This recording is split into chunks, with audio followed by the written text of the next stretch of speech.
Patuloy na pinag-uusapan sa social media si Sam Milby matapos may ugnay sa singer-songwriter na si Moira De La Torre. Sa isang panayam, nagbigay ng pahayag ang aktor upang linawin ang issue at itama ang mga maling haka-haka. Ayon kay Milby, bagaman hindi siya aktibo sa social media, alam niya ang mga kumakalat na balita at nalulungkot siya sa mga maling impormasyon. Hinimok niya ang publiko na huwag agad maniwala sa mga nakikita online kung walang ebidensya. If there's no evidence, huwag niyong paniwalaan, anya. Binigyan din niya na ang relasyon nila ni Moira ay palaging para magkapatid at walang anumang romantikong namamagitan sa kanila. Mariin niya itinanggi na magkaunayan ang usapin kay Moira sa naging hiwalayan nila ni Catriona Gray. People are trying to connect, but it's completely separate issues, paliwanag niya. Ngunit inamin din ni Milby na hindi na sila magkaibigan ni Moira.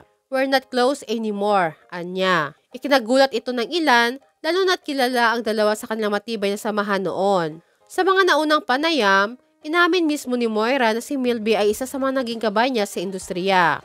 I was there with her nung wala pa siyang trabaho. I was always pushing for her because I believe in her talent. I was supporting her. I was defending her and everything, dagdag ni Milby.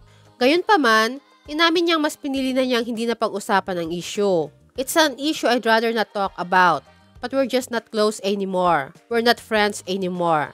That's all.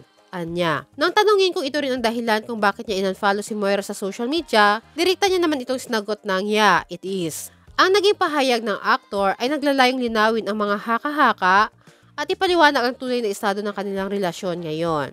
So yun lang. Bye!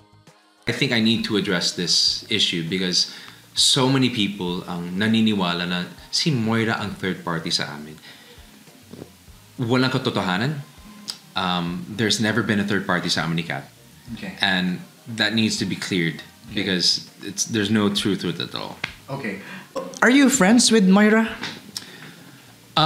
We are not friends anymore. Is that also the reason ng pag-unfollow? Yeah, it is. It is.